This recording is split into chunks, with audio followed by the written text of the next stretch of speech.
जय श्री श्री राधा गोविंद गोपीनाथ मदन मोहन जी की जय। श्री श्री राधा माधव की जय। श्री लक्ष्मी वराह देव की जय। श्री खोलद्वीप नवद्वीप धाम की जय। जय नित्य लीला प्रविष्ट ओम विष्णुपाद परमहंस अष्टोत्तरशत श्री शिल एसी भक्ति वेदांत स्वामी महाराज शिल प्रभुपाद की जय। जय नित्य लीला प्रविष्ट ओम विष्णुपाद परमहंस अष्टोत्तरशत श्री शिला भक्ति वेदांत नारायण गोस्वामी महाराज की जय। लीला प्रविष्ट ओम विष्णुपाद परमहंस अष्टोत्तरशत श्री शिला भक्ति रक्षक श्रीधर गोस्वामी महाराज की जय। नित्य लीला प्रविष्ट ओम विष्णुपाद परमहंस अष्टोत्तरशत श्री शिला भक्ति प्रज्ञान केशव गोस्वामी महाराज की जय। Just put it here. Kesava Goswami Maharaj ki jai. The other way. Yeah, and there. Yeah, okay. Srila Bhakti Rakshak Sridhar Goswami Maharaj ki jai.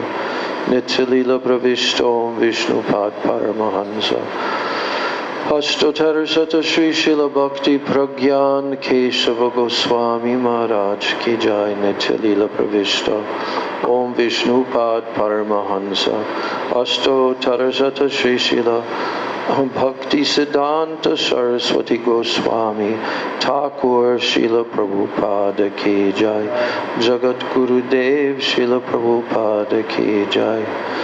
Jai Paramahansa Mahabhagavat Srila Gaura Kishore Das Goswami Maharaj ki jai. Saptam Gosai Shri Srila Sachidananda Bhakti Vinod Thakur ki jai. Vaishnava Sarvabhauma Srila Jagannath Das Babaji Maharaj ki jai. Jai Shri Gauri Vedanta Charya Baladev Vijayabhushan Prabhu ki jai. Srila Vishwanath Chakravarti Thakur ki jai. Shri Narottam Shyamananda Srinivasacharya Prabhu ki jai. Prabhu Trai ki jai. Srila Krishnadas Kaviraj Goswami Prabhu ki jai. Srila Vrindavan Das Thakur ki jai. Shri Rupa Sanatan Bhatta Raghunath Shri Jiva Gopala Bhatta Das Raghunath Sada Goswami Prabhu ki jai. Srila Sarup Damodar Rai Ramanandari Gaura Parsada Vrinda ki jai. Namacharya Srila Haridas Thakur ki jai. Prem se Goho Shri Krishna Chaitanya Prabhu Nityananda Shri Advaita Gadadhar Shivasadi Gaur Bhakta Vrinda ki jai. Shri Antadvip Mayapur Simantadvip Godrum Dvip Madhyadvip Koladvip Ritudvip Janudvip Modadrumadvip Rudadvip Atmaka Shri Shri Navadvip Dhama ki jai. Shri Shri Purushottam Kshetra Shri Jagannath Puri Dham ki jai. Jai Shri Shri Radha Krishna Gopa Gopi Go Govardhan Dvadashavanatmaka Shri Braj Mandala Dham ki jai. Shyama Kunda Radha Kunda Yamuna Ganga Tulsi Bhakti Devi ki jai. Shri Shri Radha Govinda Radha Gopinath Radha Madan Mohan Ji ki jai. Shri Shri Radha Gokulananda Radha Shyama Sundar Radha Raman Radha Damodar Ji ki jai. Srimati Lalita Vishaka Adi Ashta Sakhi Vrinda ki jai. Shri Rupa Manjari Rati Manjari Ananga Manjari Adi Manjari Vrinda ki jai. Shrimati Brinda Devi ki jai. Shrimati Purnamasi Yogamaya Devi ki jai. Shri Gopishwar Mahadev की जय। सर्वभीष्ट प्रदाता गिरिराज गोवर्धन की जय। ग्रंथराज श्रीमद् भागवतम की जय। श्री जगन्नाथ बलदेव सुभद्र सुदर्शन चक्र जीव की जय। भक्ति विघ्न विनाशन श्री नृसिंह देव की जय। भक्त प्रवर श्री प्रहलाद महाराज की जय। चारों धाम चारों संप्रदाय चारों आचार्य की जय। आकर मतराज श्री चैतन्य मत की जय और अनन्य शाखा मत समूह की जय। श्री विश्व वैष्णव राज सभा की जय। अनंत कोटि वैष्णव वृंद की जय। त्रिभुवन पावन हरि नाम संकीर्तन की जय। त्रिभुवन मंगल हरि नाम प्रभु की जय। हरे कृष्ण महामंत्र की जय। सचिनंदन गौर हरि की जय। श्री नित्यानंद महाजन की जय। श्री पंच तत्व की जय। समवेत भक्त वृंद की जय। समागत गौर भक्त वृंद की जय। श्री श्री निताय गौर प्रेमानंदे हरि हरि बोल। वंदे हम श्री गुरु श्री जुता पद कमलम श्री गुरु वैष्णवांश्च श्री रूपम साग्रजातां सहगना रघुनाथान्वितं तं सजीवं साद्वैतं सावधूतं परिजना सहितं कृष्ण चैतन्य देवं श्री राधा कृष्ण पादान सहगना ललिता श्री विशाखान्वितंश्च ओम ज्ञानतिमिरन्धस्य ज्ञानाञ्जनशलाकया चक्षुरुन्मिलितं येन तस्मै श्रीगुरवे नमः। मुखं करोति वाचालं पंगुं लंघयते गिरिं यत्कृपातमहं वन्दे श्रीगुरुं दीनतारिणं। वञ्चाकल्पतरुभ्यश्च कृपा सिन्धुभ्य एव च पतितानां पावनेभ्यो वैष्णवेभ्यो नमो नमः। नमो महावदन्नाय कृष्ण प्रेम प्रदायते कृष्णाय कृष्ण चैतन्य नाम्ने गौरतिशे नमः। So everyone say this shloka with me. Which shloka? Namo Mahabodhanyaya Krishna Prema Pradayate Krishnaya Krishna Chaitanya Namne Gaurati Namaha. Now all of you say it. All of you say it together.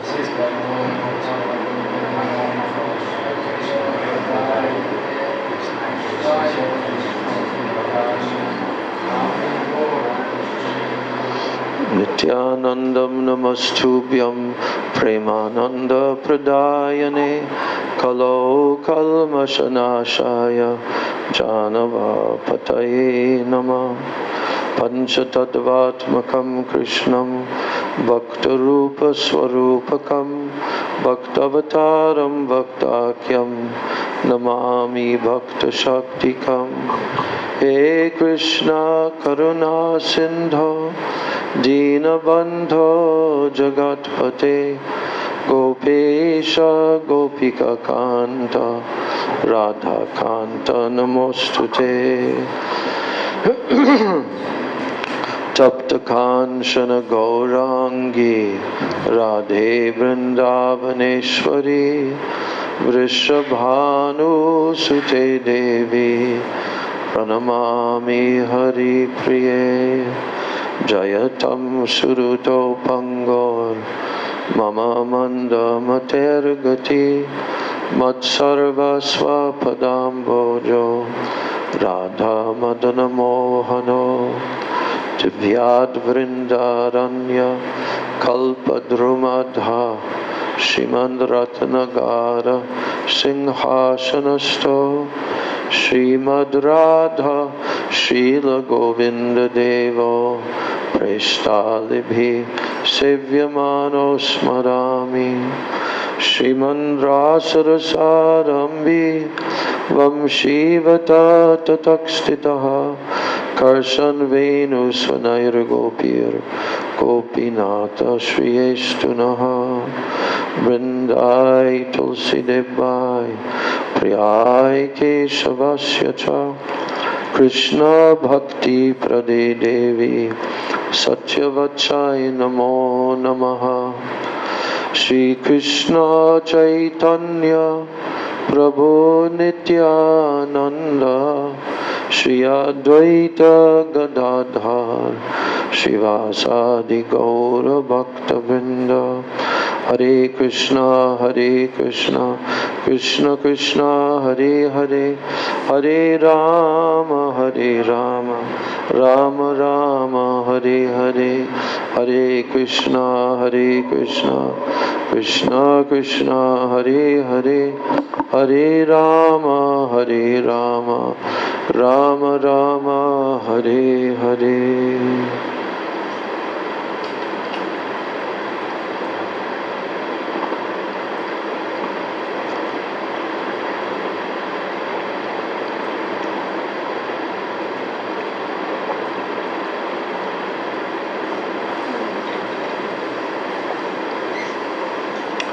Okay, devotees can take kartals.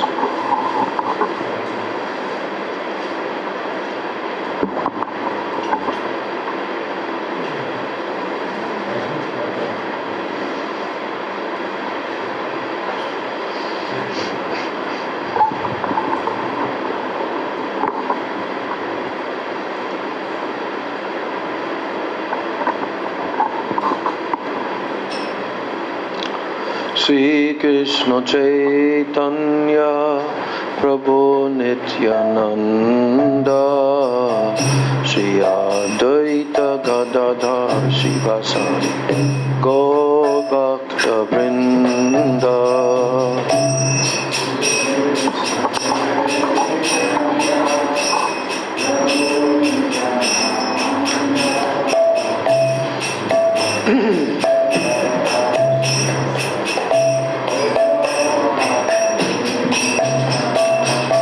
Shri Krishna Chaitanya Prabhu Nityananda Shri Advaita Gadadhar Shivasari Gaur Bhakta Vrinda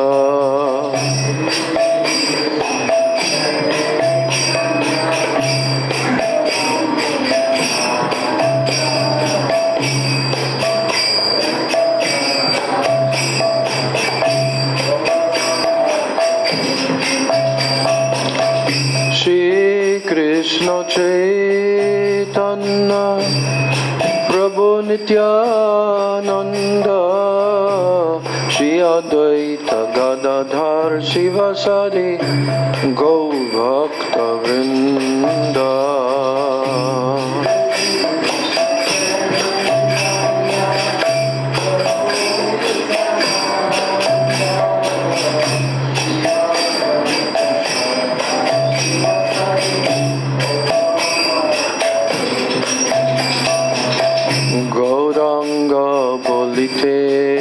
হবে পুলকা শরীরা হরি হরি বলিতে না ইয়ানে বাবেনেরা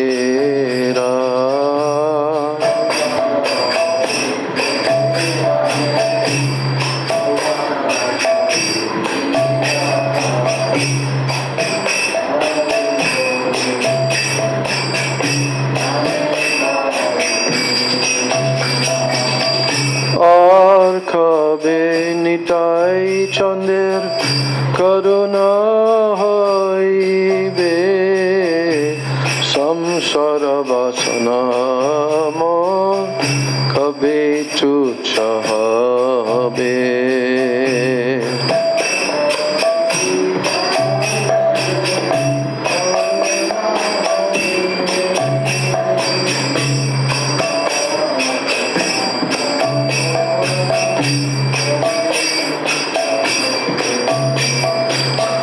Vishaya charya kabe shuddha habe mana kabe hama he rama Shri Vrindavana. Vishaya charya kabe shuddha habe mana kabe hama he Rama Shri Vrindavana. Rupa Raghunatha pade hoibe akuti kabe hama buja bose jugala periti. Raghunatha pade hoibe akuti kabe hama buja bose jugala periti. Rupa Raghunatha kabe Rahu morayasha prarthana karaye sada narotamodasa. Rupa Raghunatha pade Rahu morayasha prarthana karaye sada narotamodasa. Gauranga bolite habe fulaka sharira Hari Hari bolite nayane babin nira. Gauranga bolite habe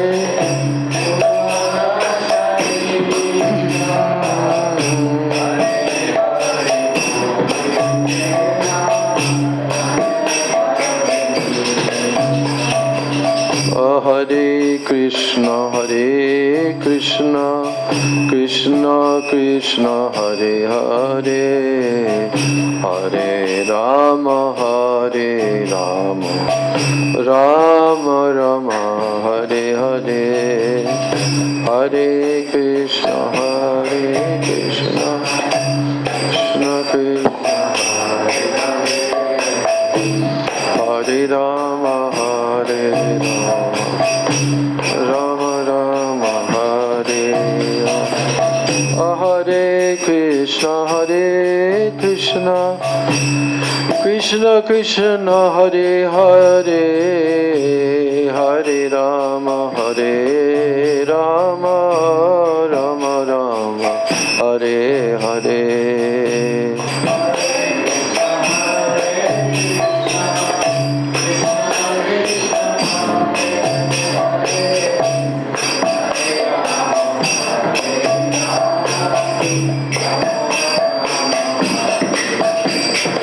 Hare Krishna Krishna Krishna Hare Hare Hare Rama Rama Rama Hare Hare. Hare Krishna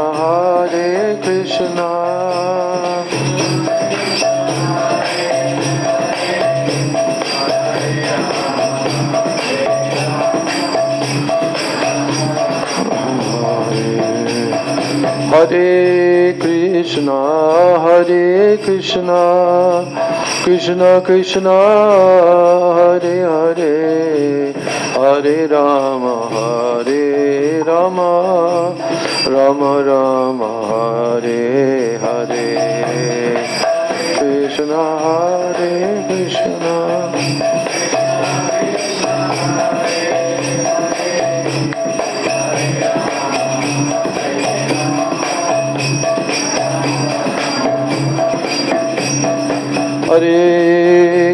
Krishna, Hare Krishna, Krishna Krishna, Hare Hare, Hare Rama, Hare Rama, Rama Rama, Hare Hare, Krishna, Hare Krishna.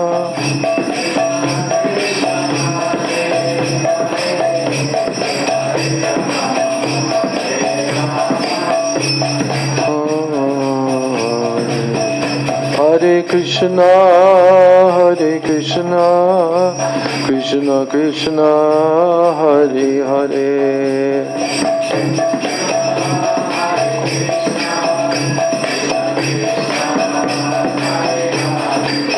Hare Rama, Hare Rama, Rama Rama, Hare Hare,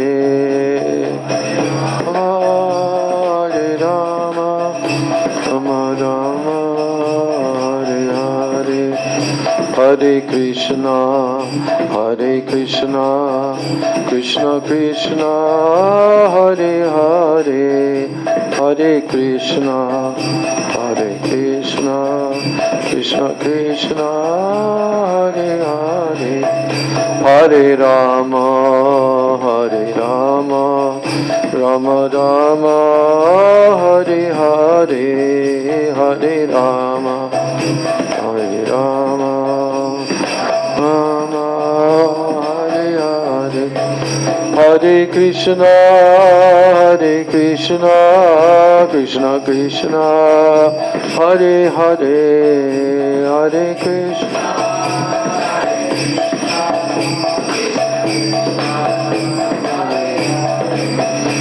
Hare Rama, Hare Rama, Rama Rama, Hare Hare, Hare Rama, Hare Rama, Rama Rama. Nitai Gaur Hari Bol, Hari Bol, Hari Bol, Gaur Hari Bol.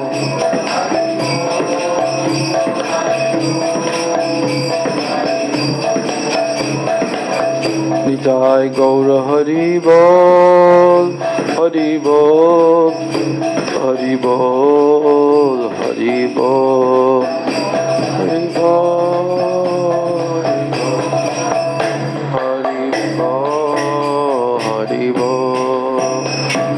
Jai Shri Shri Nitai Gaur Premanande, Hari Hari Bol.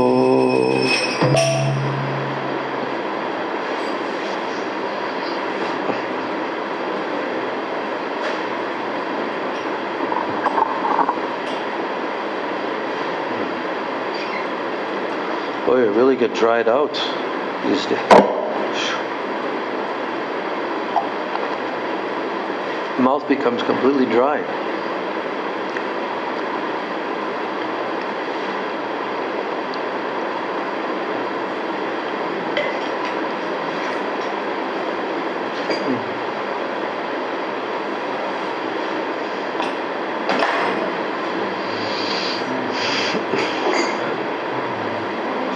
So now we are continuing with our beginning study of Sri Manah-siksa of Srila Raghunath Das Goswami Pad. Do we have it in Russian? Do we have the Russian translation there? We have the Russian translation. Okay, very good. Gurave Gaura Chandraya Radhikaya Itadalaya Krishnaya Krishna Bhaktaya Tadbhaktaya Namo Namah. So first of all, I'm offering my unlimited Dandavat Pranams and my Shraddha Pushpanjali at the lotus feet of my most worshipable beloved Gurudev, Nitya Leela Pravishta, Om Vishnu Pad Paramahansa, Asto Tarasata Sri Shila, A.C. Bhaktivedanta, Swami Maharaj, Srila Prabhupada. Then I'm offering my same unlimited Dandavat Pranams and my Shraddha Pushpanjali at the lotus feet of my most worshipable beloved Siksha Gurudevs, Nitya Leela Pravishta Om Vishnupad Paramahansa, Astotara Sata Sri Shila Bhakti Rakshak Sridhara Goswami Maharaj, and Nitya Leela Pravishta Om Vishnupad Paramahansa Astotara Sata Sri Shila Bhakti Vedanta Narayan Goswami Maharaj. Yeah, you can do it anytime as I'm speaking. You don't have to wait. Why are there two instead of one? No, it's too much. Too much. Too much. Here. This is my gift to to Gaurangi. Give it to Gaurangi. I want her to wear it. Yes. Okay. When our Gurudev would speak, he would be a little bit different than our Srila Prabhupada, because Srila Prabhupada, a lot of times they would pile on. You can see many, many photos of him.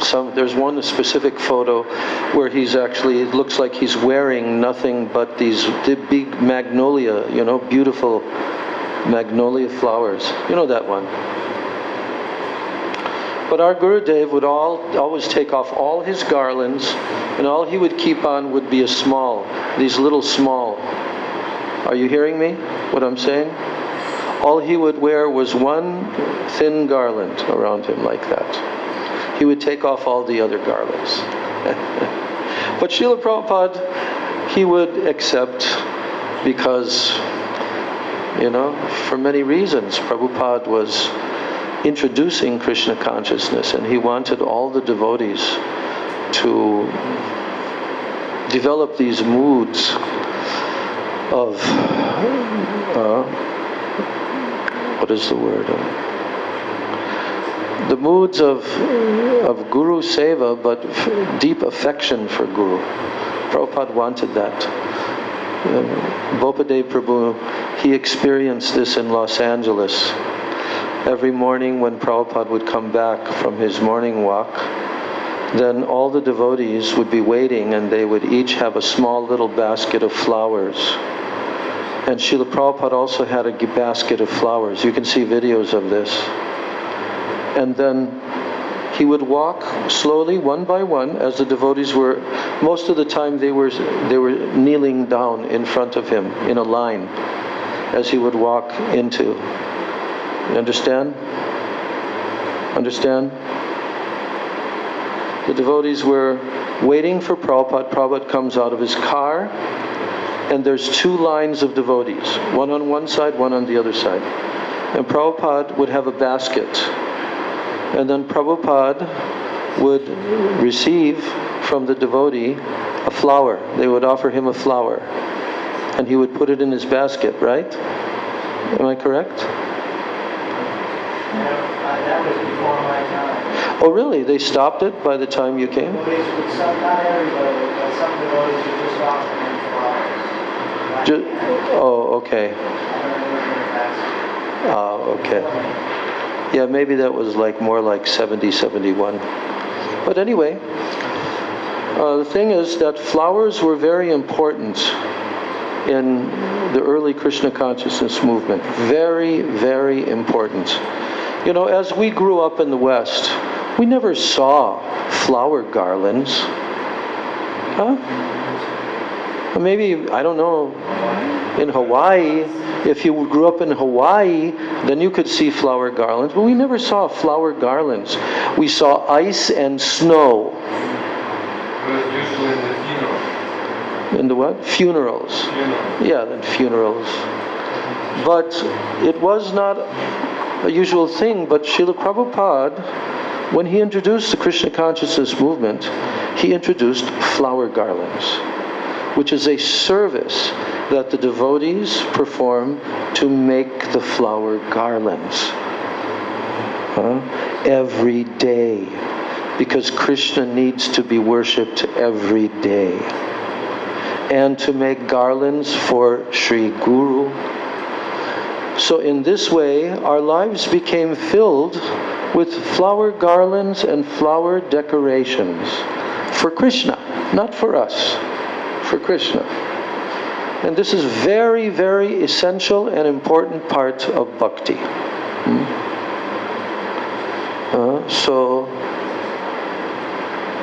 So Srila Prabhupada, there are so many photos of him coming and having a whole tons of flower garlands. He's walking, and there's especially when he would arrive at the airport, then one after the other, he would have this huge flower garlands. You can see it. There's one journalist who approaches Srila Prabhupada. Not sure if it was in New York or LA, but he came up with his microphone and asking Prabhupada speaking to him. And Prabhupada has this umbrella that the devotee is holding over his head. An umbrella. Not an ordinary umbrella. Ornate. Very decorative umbrella. Why? Because in Vedic civilization, the Supreme Lord has an umbrella held over his head. How do we know that? Because every night we sing this. Yes? We sing that in the Gaur Artik song. Kiva Jayo Jaya Gaura Chander Aroti Keshoba Janavi Tattabani Jagamana Loba Dakini Tai Chan Pamega Dadhara Nikate Advaita Srini Vasa Chatradhara Srinivasa Chatradhara. Say that. Srinivasa Chatradhara. Say that. Srinivasa Chatradhara. What's the meaning?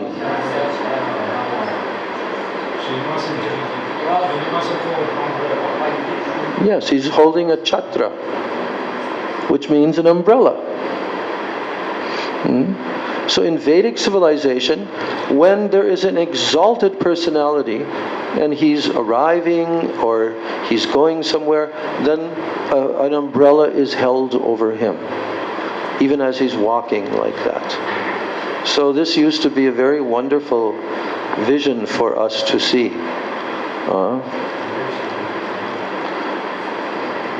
So all of these are elements of bhakti. All of these are elements of bhakti. So we want to study the Manah-siksa so that we can learn how to do bhakti, actual bhakti. When our Gurudev came to the Western countries, he really wanted to make this point very clear, that what is bhakti? What is bhakti?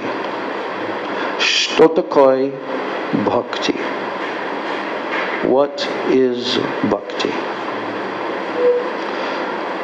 Gurudev, this was his main shloka and his main approach to delivering his message was to say to the devotees, what is bhakti? What is bhakti? What is bhakti?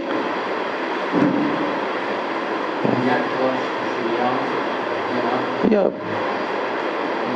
That's the definition verse. Written by who? Of course. Who wrote the Bhakti Rasamrita Sindhu? Where is that verse from? It is the beginning verses. It's the beginning verses of Bhakti Rasamrita Sindhu. And without knowing what is bhakti, without knowing what is bhakti, we can't do bhakti. You can do a kind of bhakti abhas. You know what bhakti abhas means? What? It actually means semblance, not shadow. It is a semblance.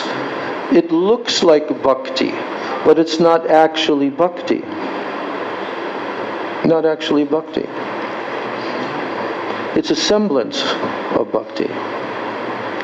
And that means that it's not pure bhakti. It's not uttama bhakti. It's mixed bhakti. It's mixed with something else. So in the beginning of Krishna consciousness, in the beginning, when a devotee is just being introduced to the pathway of Krishna consciousness, then mixed bhakti is okay. Why? Because it's just like a little baby or a little child. You don't want them, if you want them immediately to be able to eat perfectly, you're going to have a hard time. Because little babies, they throw their food all over the place. Their faces get smeared with what they're eating. Okay? But the parents enjoy this very much. Because it's their innocence. And they look so beautiful and sweet. You see? So in the beginning, when someone just tries to do some kind of connection with bhakti, then the pure devotees, seeing that, they become very happy. Oh, they're doing some bhakti. Or even if they're just doing sukriti, not even bhakti, the pure devotee becomes happy to see them because they're starting on the pathway of bhakti. Do you understand? That's why the pure devotee becomes happy to see them. Because the pure devotee has come to teach the jivas how to love and how to serve Krishna. You see, to revive their eternal relationship with Krishna. The pure devotees have come to this world for that purpose. So when they begin to introduce the practice of Krishna consciousness, they examine what is the level of the student, you see. They examine first. And then they begin to introduce.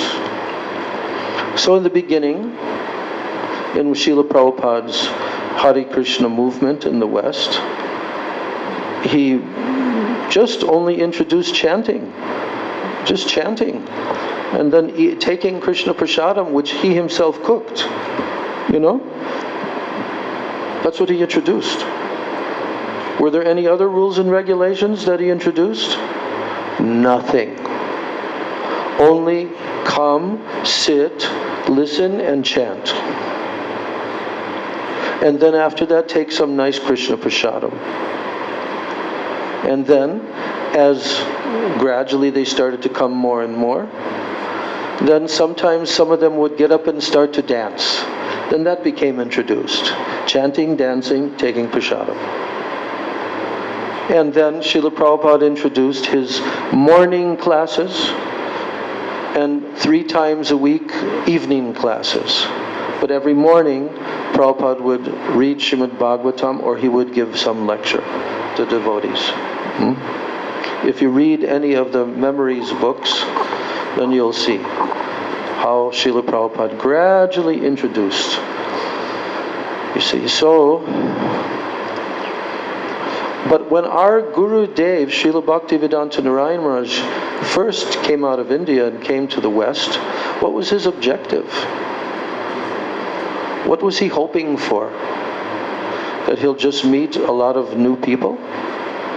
That he'll have to introduce them to Krishna consciousness? Was that his purpose in coming? No. Why? Because Srila Prabhupada had already done that. And there were already devotees all over the world. Some of them were in the institution still. Some of them were living independently as householders and so forth. You see. So, Srila Prabhupada, he laid the foundation. And not only did he lay the foundation, but he also introduced the rules and the regulations. Yes. So that devotees will start to live a proper spiritual life. Hey, Haribol. Don't distract in the middle of the class. Because when people come in and out, and then when a person is rushing across the room, then everybody's attention becomes broken. And it's difficult for me. So please, when somebody comes late, don't everybody try to pay attention to that person. They're late. Okay? So just keep on listening, because I'm trying to develop a train of thought. Do you understand? This is a lecture. This is something you listen attentively to, not you distract away and start thinking of something else. Okay? It doesn't matter whether they have a mat to sit on or the bare floor to sit on. Once the class starts, that's it. They can find a place to sit. We don't have to invite them, here, come and sit over here. No.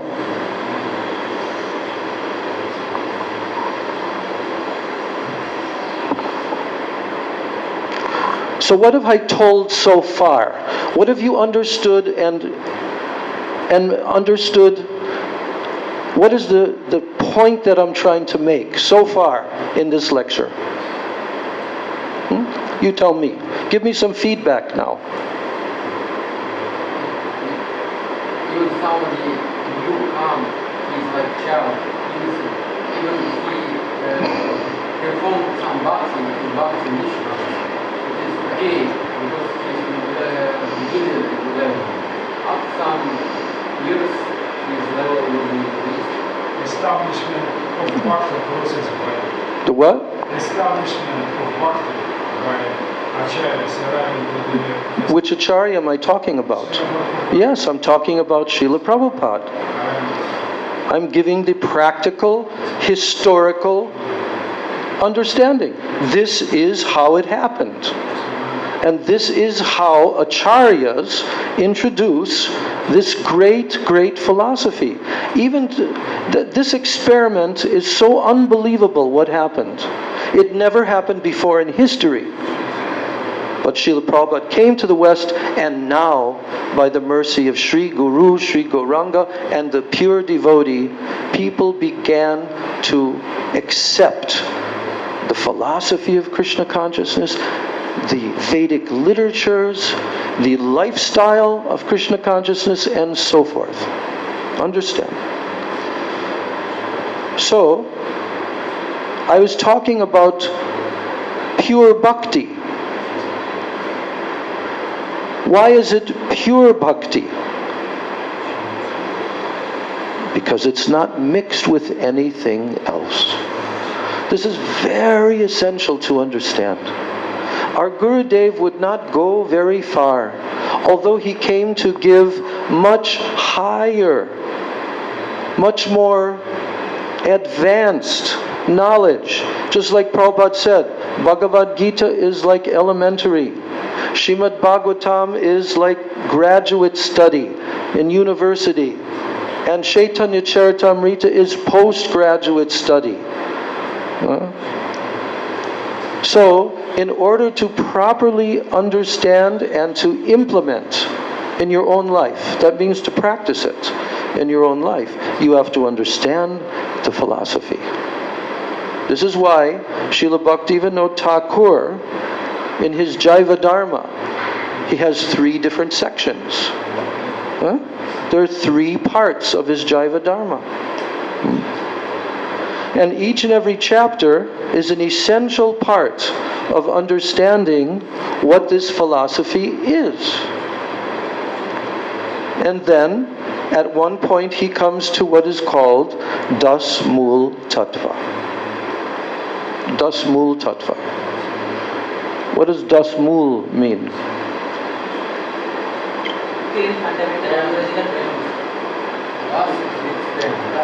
Yeah.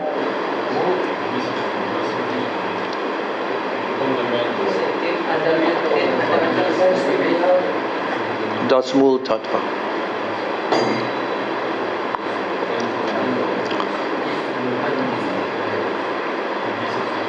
So, what? Yes, Das Mool Tattva. Who gave these? No. He didn't give them. Who gave them? Who gave the Dasmul Tattva? Who gave the 10 essential philosophical principles? Yes. And Bhaktivinoda Thakur is just simply putting it into verse form. So I'm trying to express to you all that I'm not here also just to present Bhagavad Gita. You should have already read that. You should have already studied the Bhagavad Gita. What I want to do is I want to present the essential transcendental literatures that have been given by Srila Bhaktivedanta Narayan Goswami Maharaj, Srila Bhakti Rakshak Sridhar Maharaj, Srila Basi Bhaktivedanta Swami Prabhupada. All these literatures have been given by them for our spiritual advancement. And so we should not stay on the same level all the time. We have to move forward. We have to go forward in our bhakti. In order to do that, we have to be very clear that what is bhakti? What is bhakti? And the problem with the Kanishta neophyte devotees, a lot of the problem that they have is that they're not clear what bhakti is. And they think that they are doing bhakti when actually they're not. Give you an example. This is an example that our Srila Gurudev gave in the West when he came. He actually confronted this misunderstanding of devotees. What is bhakti? He said, is book distribution bhakti? When you say the word book distribution to a group of Western devotees who have been raised in Krishna consciousness in Srila Prabhupada's ISKCON movement, this is a very sacred term, book distribution. It was worshipped. It was worshipped by the devotees. Because why? Because Srila Prabhupada again and again and again, hundreds of letters, hundreds and hundreds of times, he told, distribute my books. I want my books distributed. So the act of going out to distribute the books in pursuance of the order of the spiritual master, that's bhakti, isn't it? Is that bhakti? Yes, because you're trying to please the spiritual master, right? But then we can go a little bit further. Is there a possibility that somebody can be going out to distribute books to the public,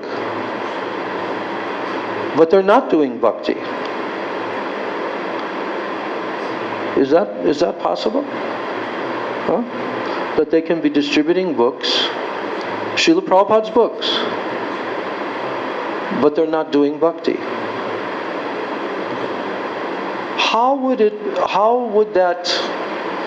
What would that look like? In other words, they're doing the act externally, but yet it's not bhakti.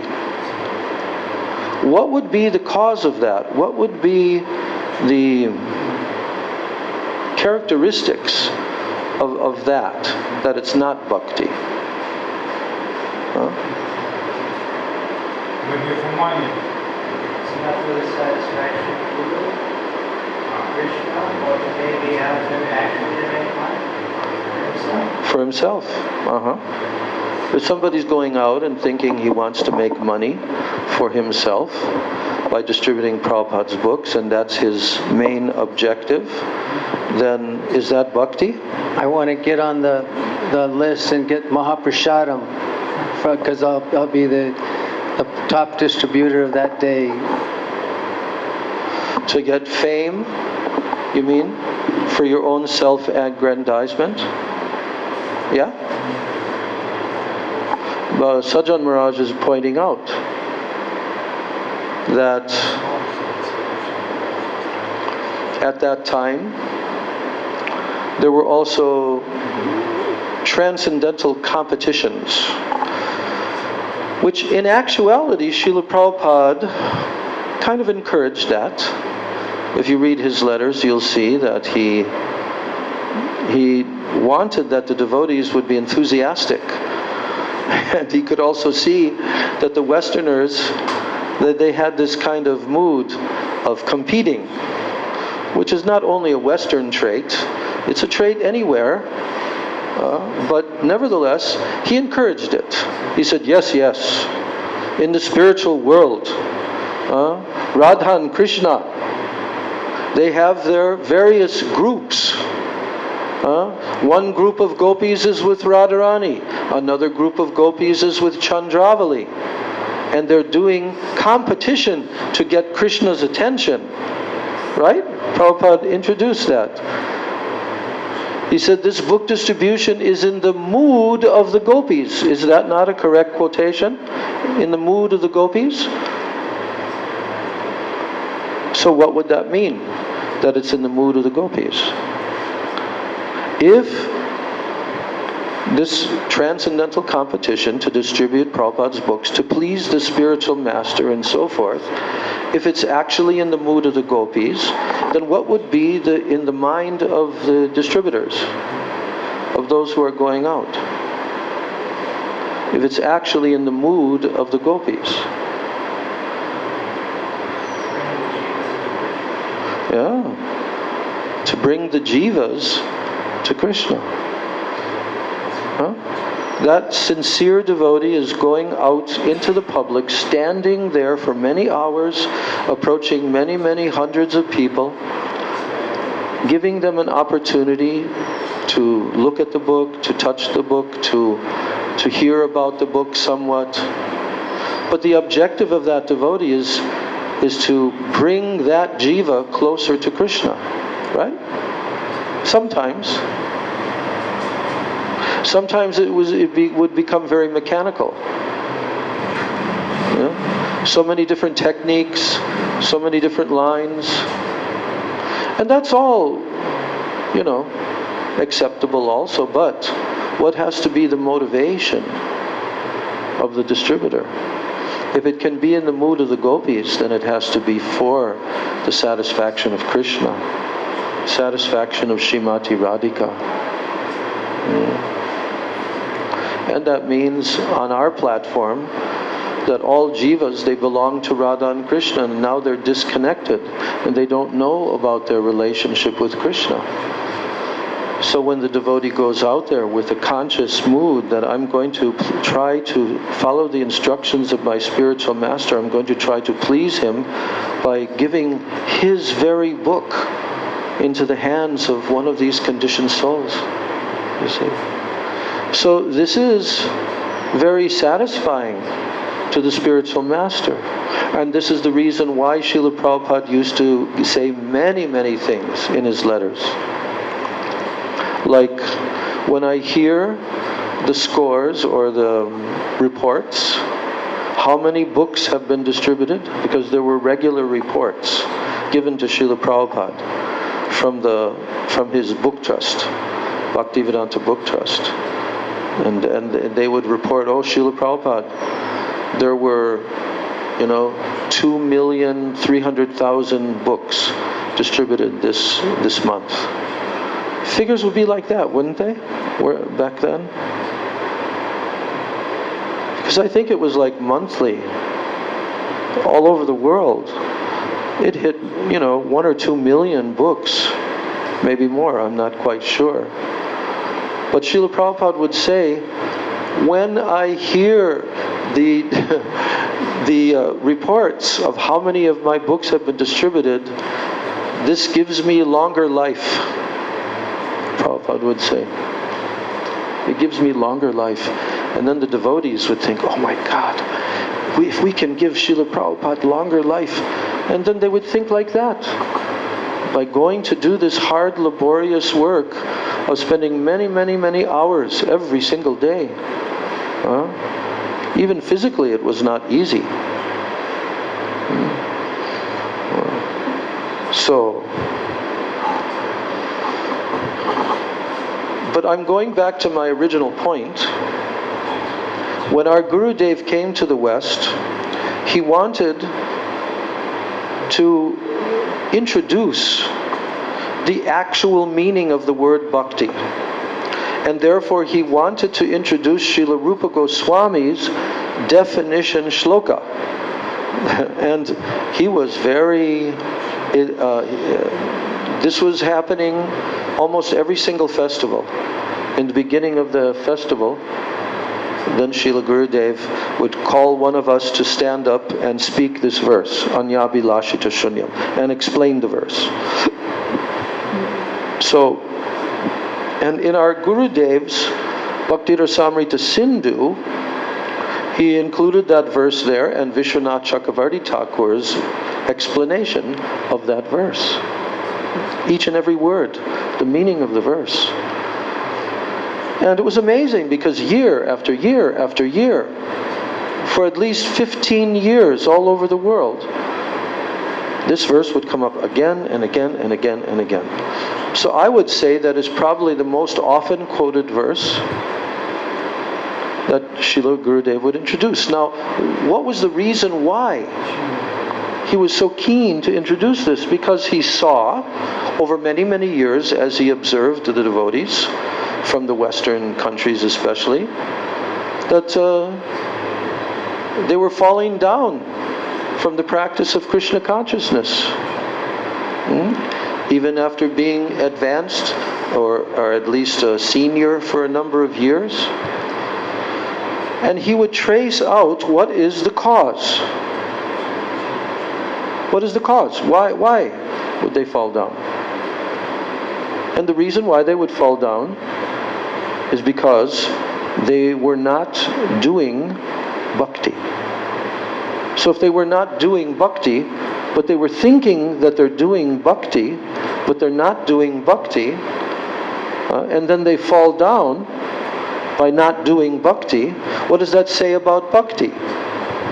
That says that if you're doing bhakti, you can never fall down.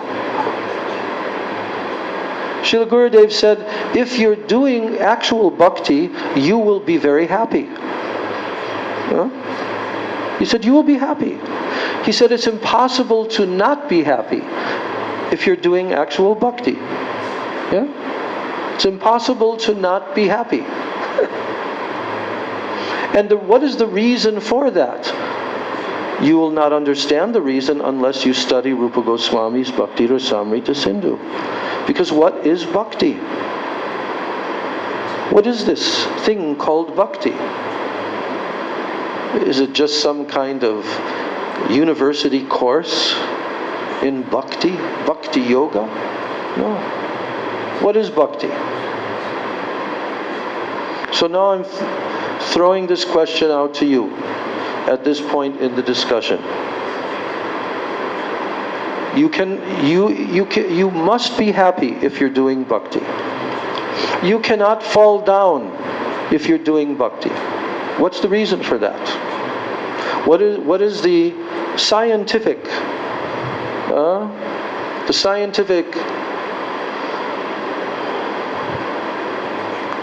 feature of bhakti? Scientifically, when you study the science of Bhakti Rasamrita Sindhu, the science of Bhakti Rasa, what is bhakti?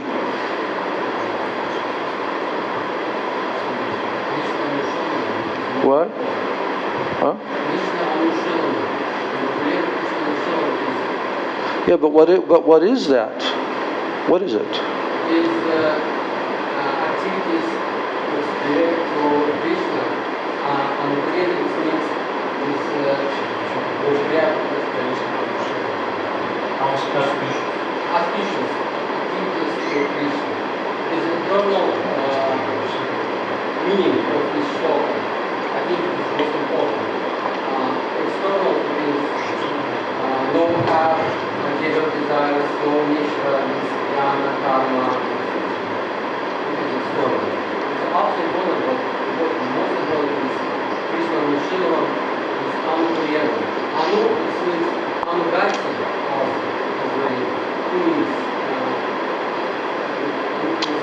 auspicious in Okay, that's good. That's good.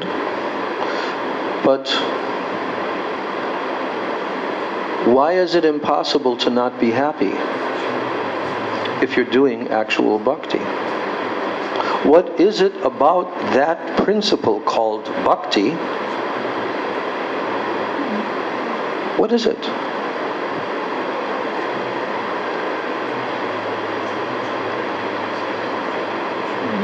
You want to say something, Maharaj? Well, I'm thinking of the different meanings of different shlokas. Susukum kartamavayam. And Sarvaikum samprodam avintam. Aitukiya patilya. Yayatma suprasidiki. It gives it, and it satisfies the self. Atma suprasidiki. It gives us that taste for which we're anxious. So the result of performing Sudha Bhakti is that, and what's the meaning? Bhakti Parishana Bhava Bhrakto Anita Chaita Trita Ekaka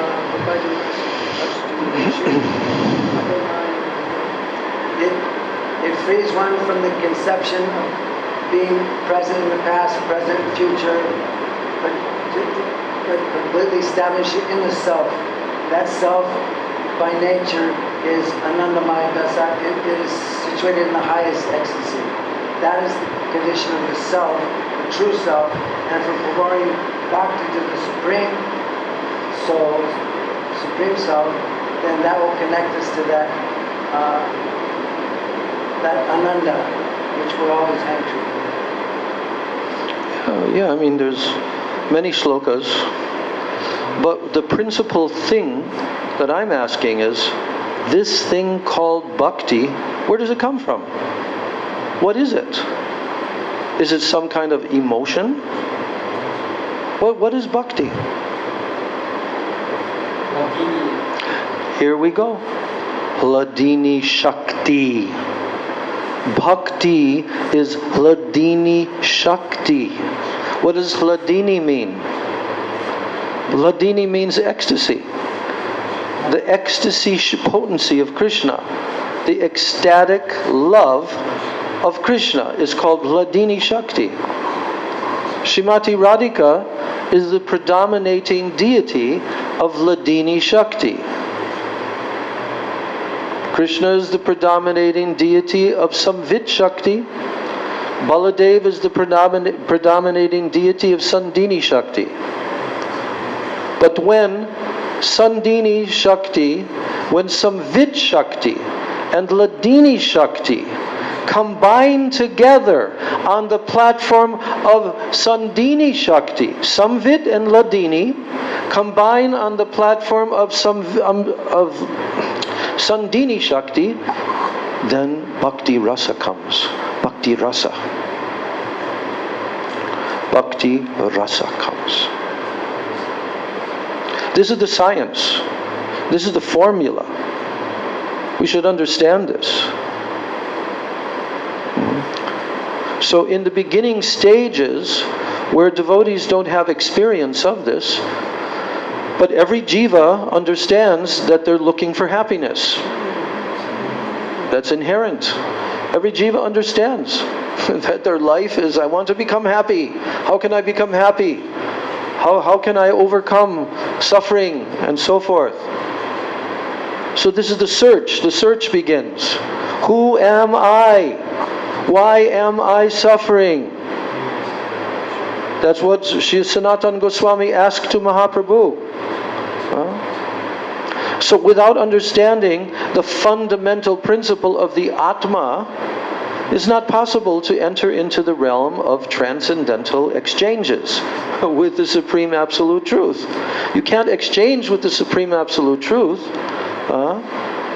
in pure form until you understand that I am not this physical body, and I'm eternal, transcendental, and I'm the eternal servant of Krishna.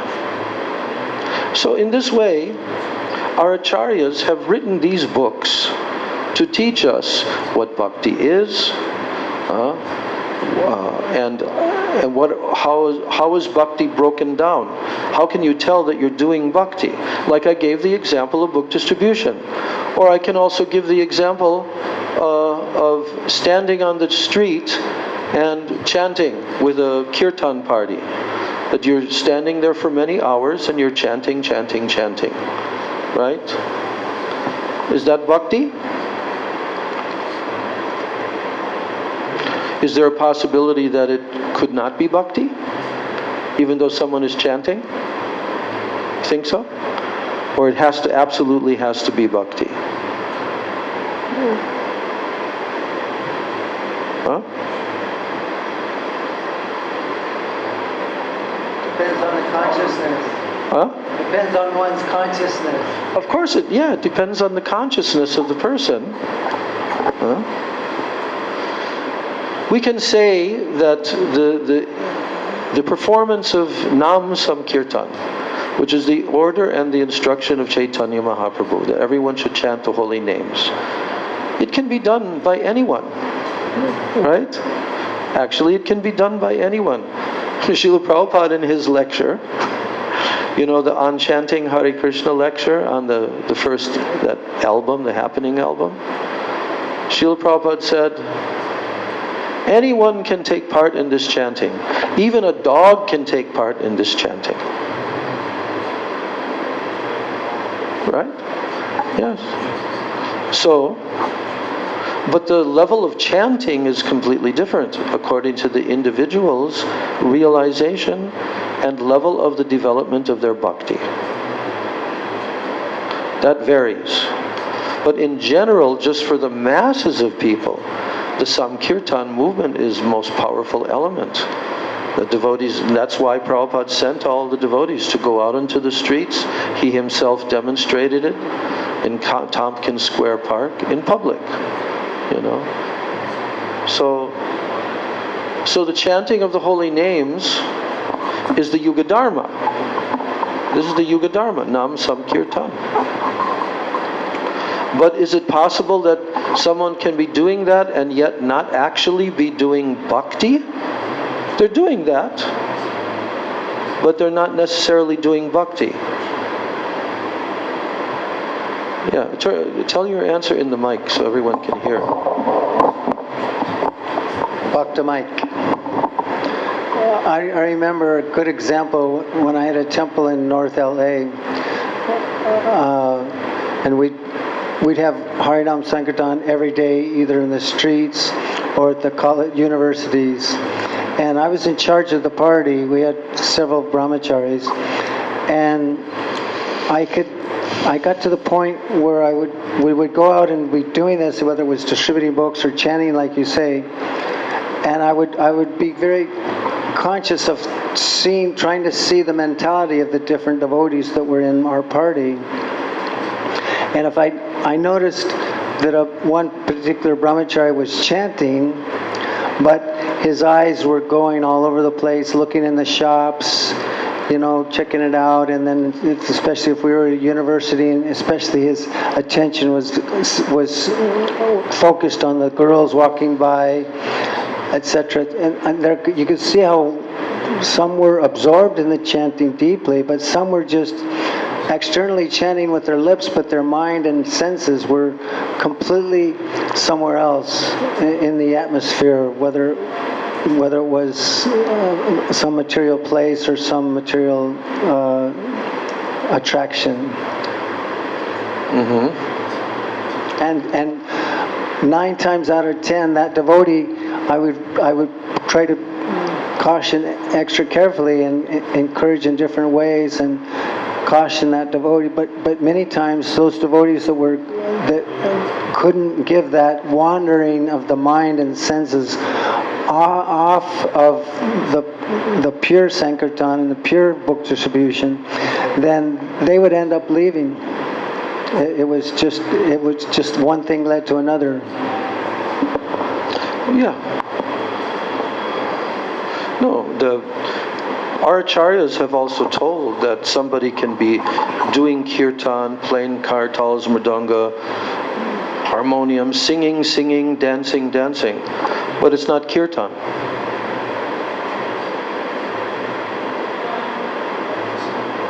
Have they said that? They sure have. But it's not kirtan. Because why? Because it's mixed with karma, gyan, yoga, and etc. Anya abhilash, other material desires. If it's purely for Guru, for Krishna, for the spiritual master, then you can say that it's kirtan. Otherwise, it's, what's the word he used? Yeah, sangeet means, it's a performance of music. It's sangeet. If somebody is chanting the actual mantra, Hare Krishna mantra,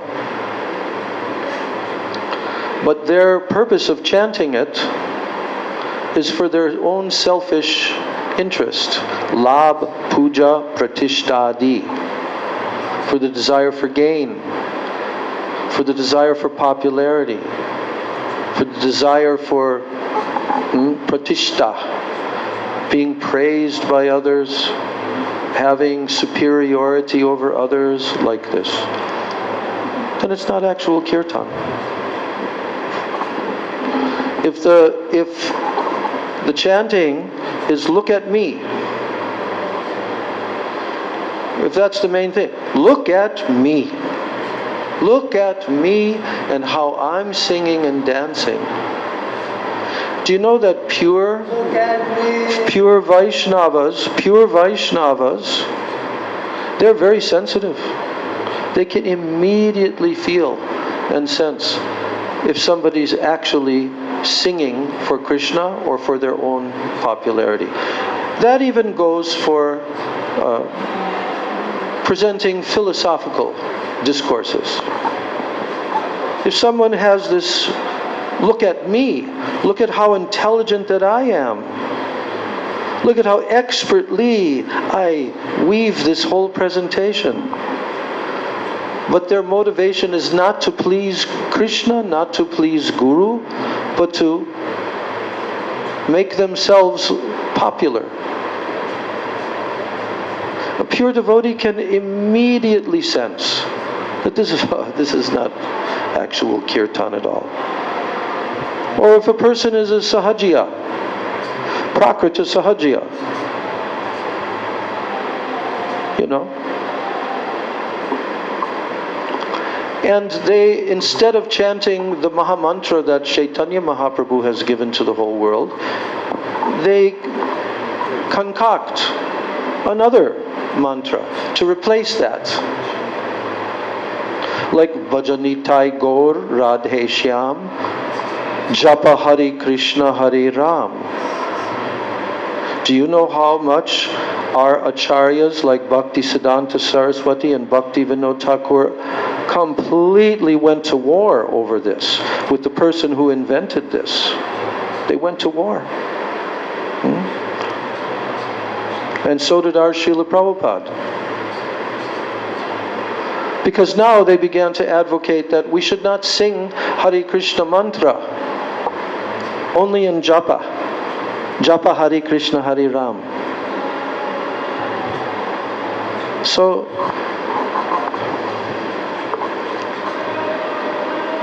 pure Krishna consciousness, pure bhakti, it is not an easy thing. And the books given by our acharyas, can we just close the door? Close the door. The books given by our acharyas, Manah-siksa, Upadeshamritam, these books, they are meant for devotees who are serious. They're not meant for just beginning level devotees. These books are meant for devotees that have fully dedicated their heart and soul and their life. And they have nothing else that they desire except to go forward and to develop pure love for Krishna. This is all that they desire. That's what these books are for. Now, if somebody is not on that level, of course, they can still hear this. They can hear. especially if someone who has deep understanding of the subject, they can hear that, and that can benefit them. It can benefit them. But these books are actually meant for postgraduate study. These are coming from the books of the Goswamis, from the 6 Goswamis. They have given the actual process. So we should understand that when we read these books, we are getting the very essence of the essence of the essence. In everything, every single word, every single shloka, we are getting the pure essence. And we should try to go deeply into that and apply it. We should apply this in our own spiritual practices. This is not meant to be just once in a while, oh, I remember this shloka. No. One should regularly chant and pray with these shlokas. And one should chant the Mahamantra when chanting japa, remembering these shlokas, the moods that are given by our acharyas in these shlokas.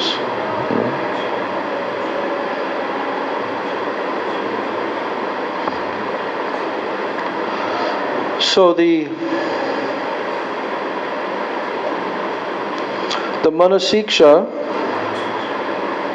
we're reading our Gurudev's introduction. Actually, it's his preface.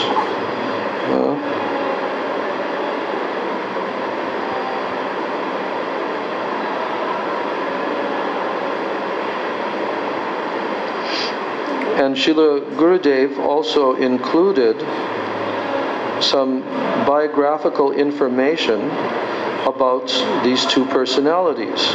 Who? Raghunath Das Goswami and Srila Bhaktivinoda Thakur.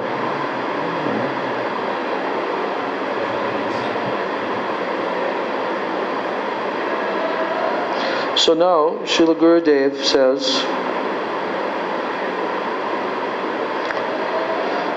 if by some great fortune a person develops an intense desire to enter the path of Raganuga Bhakti, then one should certainly study and follow this Manah-siksa of Sri Das Goswami, the principal follower of Sri Rupa Goswami. So that's the last sentence before Gurudev tells the brief history of the life of Sri Raghunath Das Goswami. So now we're going to read that from the preface. Srila Raghunath Das Goswami appeared in a respected and a fabulously wealthy family of Kayastha landholders. He has appeared in a village called Krishnapur. At that time, it was also called Saptagram, Krishnapur. And this is within the Hooghly district of West Bengal, approximately around the year 1494. So what year did Chaitanya Mahaprabhu appear? Huh?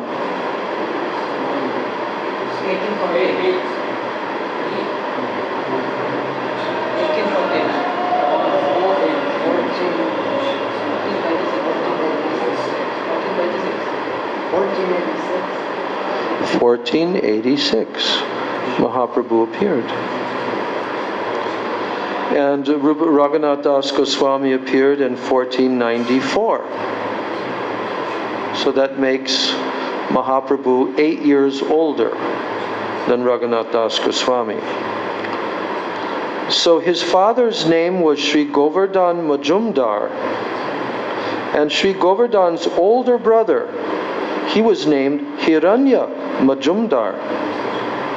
Although both brothers were opulent landowners, they were devoutly religious, and they also maintained tremendous respect for and faith in the Vaishnava sadhus. So the renowned devotee of Lord Gora and the Acharya of the holy name, that is Sri Haridas Thakur, he used to visit their royal court. And their spiritual master and the royal priest, Sri Yadunandanacharya, he was an intimate disciple of Sri Advaita Acharya. And he was a close friend of Haridas Thakur. And it was Yadunandanacharya who was the initiating spiritual master of Srila Raghunath Das Goswami. So, Advaita Acharya is the spiritual master of Yadunandanacharya, and Yadunandanacharya is spiritual master of Raghunath Das Goswami. Now, in his childhood, Raghunath Das received the association of pure devotees, such as Sri Haridas Thakur and Sri Yadunandanacharya. And in his early youth, he met with Sri Nityananda Prabhu and his associates. This influence left a very deep impression on him in regard to unalloyed devotion. So he very quickly renounced wealth which was comparable to that of Indra, the king of the heavenly realms, and also a wife who was as beautiful as a heavenly goddess. He renounced. He went to Puri Dham and he submitted himself at the feet of Sri Chaitanya Mahaprabhu, who then entrusted him into the hands of his second self. Who is the second self of Chaitanya Mahaprabhu? Sarup Damodar Goswami. So he entrusted Raghunath Das into his hands when he arrived in Jagannath Puri. And so Raghunath Das Goswami became known as Swaruper Raghu. That means the Raghu of Swarup. And by his mercy, he acquired eligibility to render intimate service to Sri Gaur Sundar. Being very pleased with his unflinching dedication to bhajan and his exemplary renunciation, Sri Gaur Sundar endowed him with the eligibility to serve Sri Giridhari in the form of a Govardhan Shila, and to serve Sri Radhika in the form of a Gunjamala. So after Sri Gaur Sundar withdrew his pastimes from the view of this world, then Sri Raghunath Das became overwhelmed with the agony of intolerable separation. And he left Puri Dham and he went to Vrindavan with the intention of giving up his life by throwing himself off of the peak of Sri Govardhan Hill. So there, in Vrindavan, however, Sri Rupa and Sanatana Goswamis convinced him to give up this idea by showering him with the nectar of their mercy and with sweet Krishna Katha. So from that time, he became their third brother, and he took up permanent residence on the bank of Sri Radha Kunda. Where did Raghunath Das Goswami take up permanent residence? On the bank of Radha Kund. At Radha Kunda, he remained deeply immersed in worshipping Sri Radha Govinda in the mood of separation with severe unearthly renunciation. At the advanced age of approximately 100 years, while he was performing this standard of bhajan, then he entered into the unmanifest pastimes of the divine couple by entering into Sri Radha Kunda. He is understood to be Rati Manjari in Vrajalila. And in the Sri Chaitanya Charitamrita Adi Leela, chapter 10, verses 98 through 102, Sri Krishnadas Kaviraj Goswami has described Sri Raghunath Das Goswami's method of bhajan in the following words.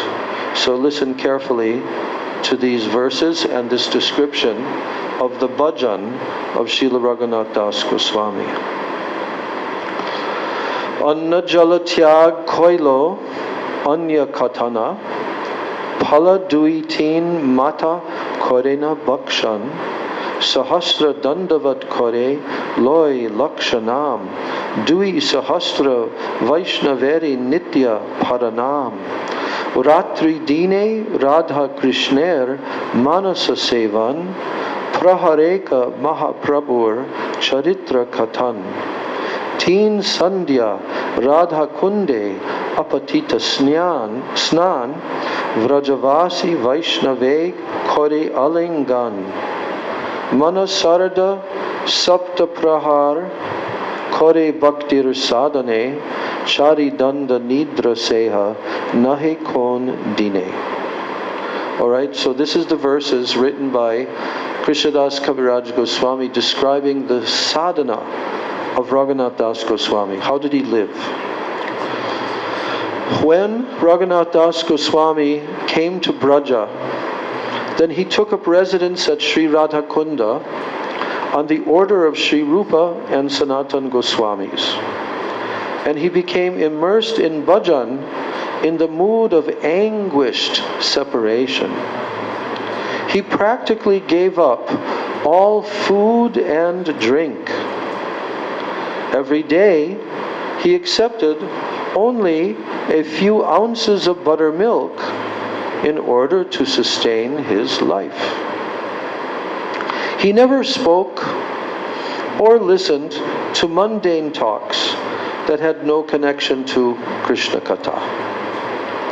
And every day, as a matter of regulation, he offered 1,000 prostrated obeisances unto Sri Nandanandan, Srimati Vrishabhanu Nandini, to their eternal pastime associates, and to the places of their divine pastimes.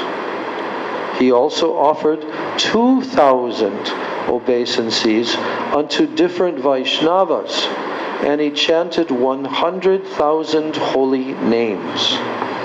Day and night, he served Sri Radha Krishna within his mind.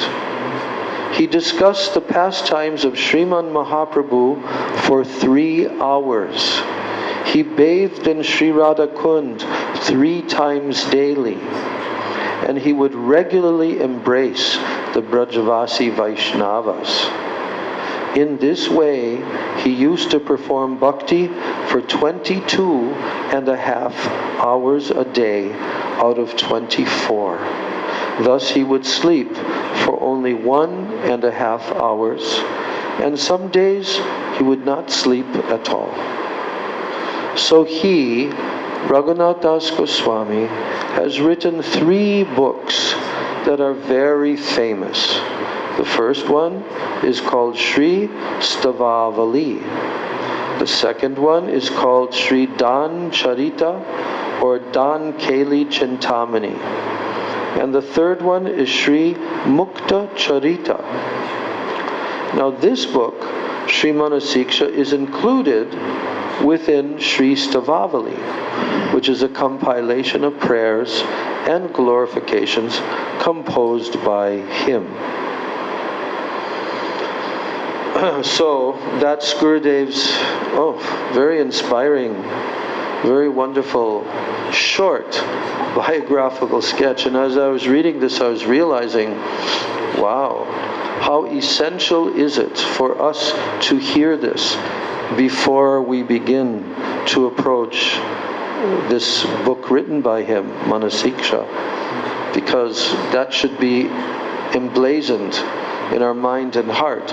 How did Sri Raghunath Das Goswami himself, what kind of sadhana bhajan did he continuously perform in Braj? how extreme was his separation moods. So now Srila Gurudev is also including a very, very short introduction to Srila Bhaktivinoda Thakur, who is the author of this commentary that we're going to be studying, known as Sri Bhajan Darpan. So, he says, Srila Sachidananda Bhaktivinoda Thakur, the eternal associate of Sri Gaur Sundar, he reinitiated the current of pure devotion in this modern age. Yes. We always hear this about Bhaktivinoda Thakur, that the current had stopped flowing, this current of pure devotion. And Srila Bhaktivinoda Thakur reinitiated the current of pure devotion in this modern age. In this modern age, almost everyone is addicted to material enjoyment and steeped in the glitter of mundane knowledge.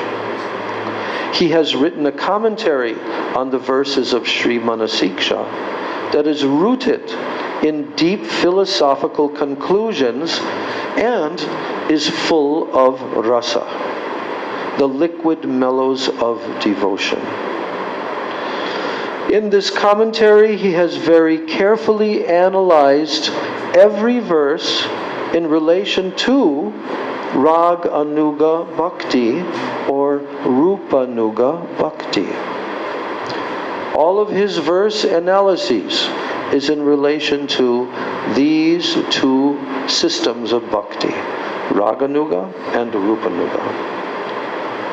And supported by quotations from Sri Bhakti Rasamrita Sindhu, from Ujjvala Nilamani, from Stavamala, from Stavavali, and other Goswami literature, he has indicated the essential method of bhajan for the benefit of Raga Anuga sadhaks. All Raga Anuga sadhaks, they will remain forever indebted to him for this extraordinary gift. So Srila Bhaktivinoda Thakur, he is an intimate associate of Sachinandan Sri Gaur Sundar, who is adorned with the complexion and the bhav of Sri Radha, and who delivers the fallen souls in the age of Kali. Sri Bhaktivinoda appeared in this world in order to spread Sri Harinam Samkirtan and to propagate pure bhakti, and in particular Rupanuga Raganuga Bhakti, thus fulfilling the inner longing of Sriman Mahaprabhu. He appeared on the 2nd of September 1838 in a highly educated and respected family in a village named Bir Nagar near Sri Mayapur within the district of Sri Navadvip Dham, West Bengal. I want to go to that place someday, to Bir Nagar. So he disappeared from this world on the 23rd of June 1914 in the city of Calcutta. He wrote approximately 100 books on bhakti in Sanskrit, Bengali, Hindi, English, Oriya, and other languages. For this reason, very enlightened persons have called him the seventh Goswami, Saptam Gosai. And they have also called him the Bhagirat, who initiated the mighty flowing river of bhakti in the modern age. So who was the first Bhagirat? Maharaj Bhagirat. What did he do? Maharaj Bhagirat, you know this person? Maharaj Bhagirat? Hello?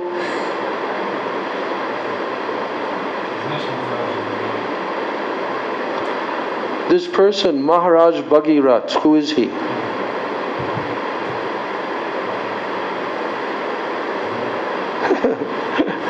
That means you have not read Srimad Bhagavatam. Okay. It's very long, but one day you'll read it in Srimad Bhagavatam. Bhagirat is the king who brought the Ganga down from the heavenly planets to this earth. Okay? His name is Bhagirat. So, the great personalities, the enlightened persons, they also considered him to be that King Bhagirat who initiated the mighty flowing river of bhakti in the modern age. Just like the flowing Ganga was brought. So Bhaktivinoda Thakur initiating the flowing, mighty flowing river of bhakti in this modern age. And he revealed the place of Sri Gauranga's appearance. Yes, we would not know where Gauranga Mahaprabhu appeared unless Bhaktivinoda Thakur revealed this. Yes, the place where Gauranga Mahaprabhu's appearance at the Yog Peeth in Sri Mayapur. And he also, what else? What other contribution did he give? He also begot Srila Bhakti Siddhanta Saraswati. And furthermore, by his influential and his impeccable discourses, articles, and books about pure bhakti, and by his establishing Sri Namahata, or the marketplace of the holy name in every town and village, he laid the foundation for widespread distribution of Rupa Nuga Bhakti throughout the world. Very interesting how Gurudeva is presenting Bhaktivinoda Thakur. So today the outcome of this is directly visible everywhere, Gurudeva is telling.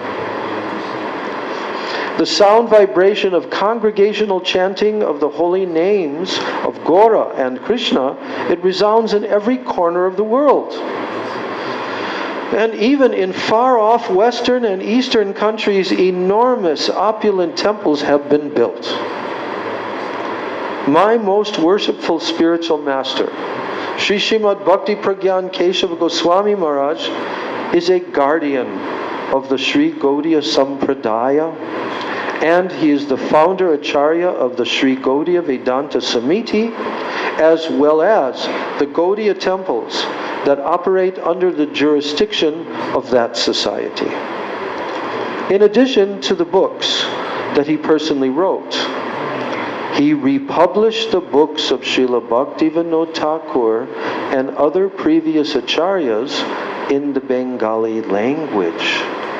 Now, by his heartfelt desire, his inspiration, and his causeless mercy, Jaiva Dharma, Sri Chaitanya Sikshamrita, Sri Chaitanya Mahaprabhu Siksha, Sri Sikshastak, and other books have been published in India's national language of Hindi, while others are still being published. So the present director and the Acharya of the Sri Gaudiya Vedanta Samiti, my most worshipful godbrother, Sri Srimad Bhaktivedanta Vaman Maharaj, who is deeply immersed in transcendental knowledge and is an intimate servant of the lotus feet of our spiritual master. I humbly pray at his lotus feet that he may kindly offer this precious book, Sri Manah-siksa, into the lotus hands of our beloved Gurudev, and thus fulfilling the inner longing of his heart. I am fully confident that devotees who have a deep yearning for bhakti, and particularly practitioners of Raganuga Bhakti, who covet the dust of Vrindavan, they will have tremendous appreciation for this book. Who will appreciate this book? I'm reading this statement by Gurudev one more time. Listen carefully. I am fully confident that devotees who have a deep yearning for bhakti, and particularly practitioners of Rupanuga bhakti, who covet the dust of Vrindavan, they will have tremendous appreciation for this book. Faithful persons who study this book, they will obtain qualification to enter into the Prem Dharma of Sri Chaitanya Mahaprabhu. Who will have qualification to enter the Prem Dharma of Sri Chaitanya Mahaprabhu? What did he just say? Faithful persons. Persons who have faith. Persons who have Shraddha.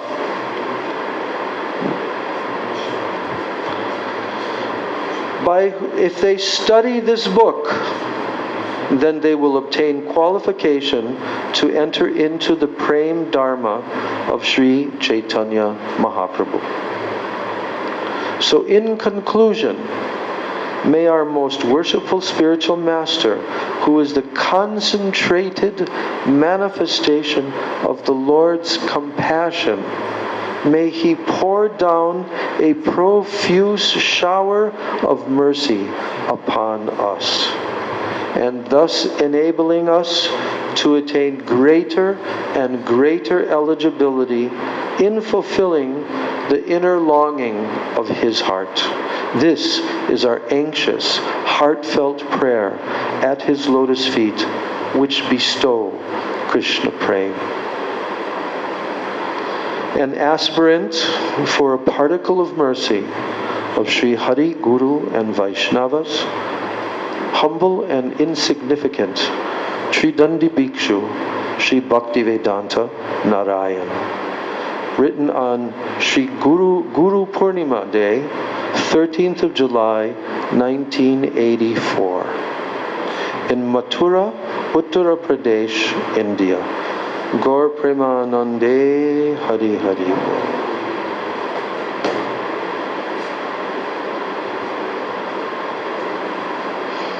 So, today we began around 11 o'clock and we're ending at 1.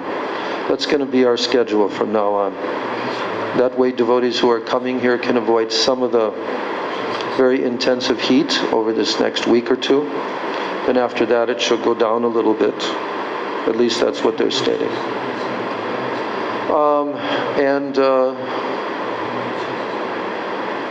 So just to complete this discussion today,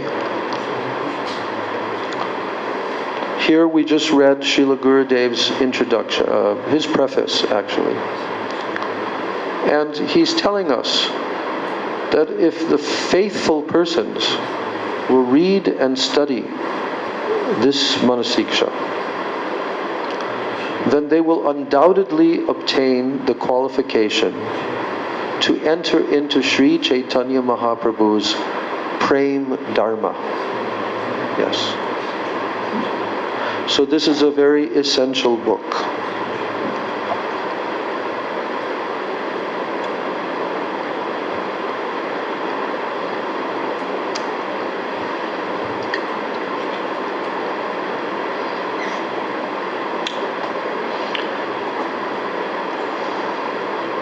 We will be reading the first shloka of this book in our next class. Today is Sunday, so our next class is day after tomorrow on Tuesday. And we will continue with the 12 shlokas that are in this book and deeply try to study the purports that our Gurudev has presented to us, which were written by Srila Bhaktivinoda Thakur. But Gurudev has presented them with extra insights added to that. And he also has his own commentary based upon Bhaktivinoda Thakur's commentary. So this is very exciting. This is very exciting to have this opportunity in the holy Dham of Sri Navadvip Dham with the Vaishnavas who are intent on practicing bhakti here, to read this great jewel of a book, Manah-siksa, and to contemplate the deep meanings as expressed by Srila Bhaktivinoda Thakur. This is such a golden opportunity.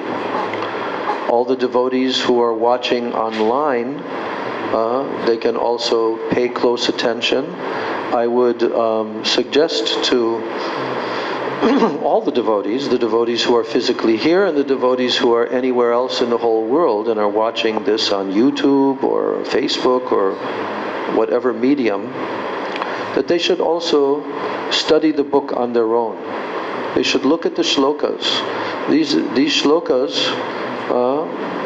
there's like an ocean of meaning in each and every word of these shlokas. And it will benefit so much if you write down the shloka and put it on the wall, like on an index card, and look at it very regularly each day, and speak it out loud, and read the translation of the shloka. This will benefit greatly, actually. This is how we start. And then we can actually honor that shloka. So once we read the first shloka, we'll start to pronounce the shloka and in responsive form, so that we can begin to learn how to pronounce the shloka, what meter. There's also a very nice recording which Sajjan Maharaj has sent out of one Indian-bodied devotee who is reading all the shlokas. He's also reading the English translation of the shloka. And it's a good way to hear and then to learn and how to pronounce these shlokas. He's very expert in his pronunciation. You can tell that he's very carefully studied meter pronunciation, like in South India, how the devotees learn that, how to chant in meter, like that. So, in this way, we are embarking on this journey by the mercy of our Gurudev and our Guru Varga. So, I'm ending the class here. Gaur Premanande, Hari Hari Bo. Hare Krishna, Krishna Krishna, Hare Hare, Hare Rama, Rama Rama, Hare Hare, Hare Krishna, Hare Krishna,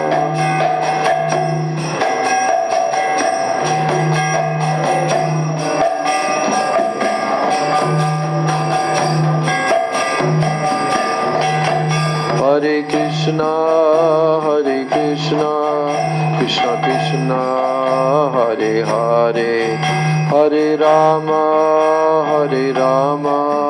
Rama Rama, Hare Hare.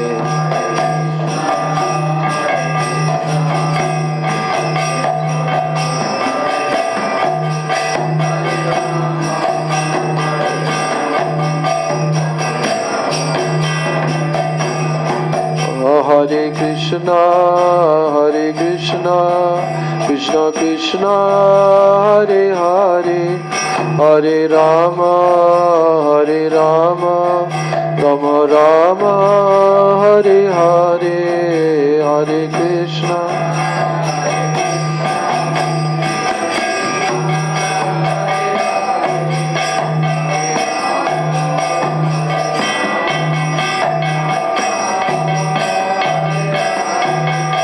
Hare Krishna, Krishna Krishna, Hare Hare, Hare Rama, Rama Rama, Hare Hare, Hare Krishna.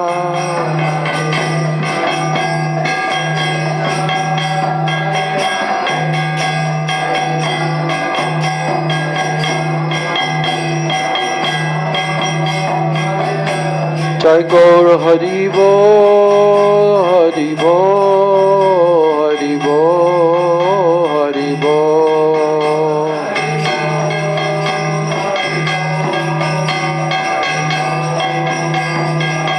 Nitai Gaur Haribo, Haribo, Haribo, Haribo.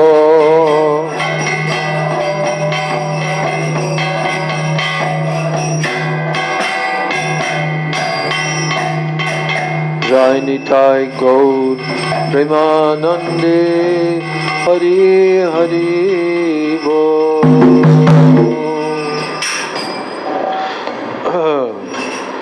Om Vrindai Tulsi Devai Priyai Keshavasya Cha Krishna Bhakti Prade Devi Satyavachai Namo Nama Vancha Kalpatarubhascha Kripa Sindhubhyeva Cha Patitanam Bhavanebhyo Vaishnavebhyo Namo Namaha.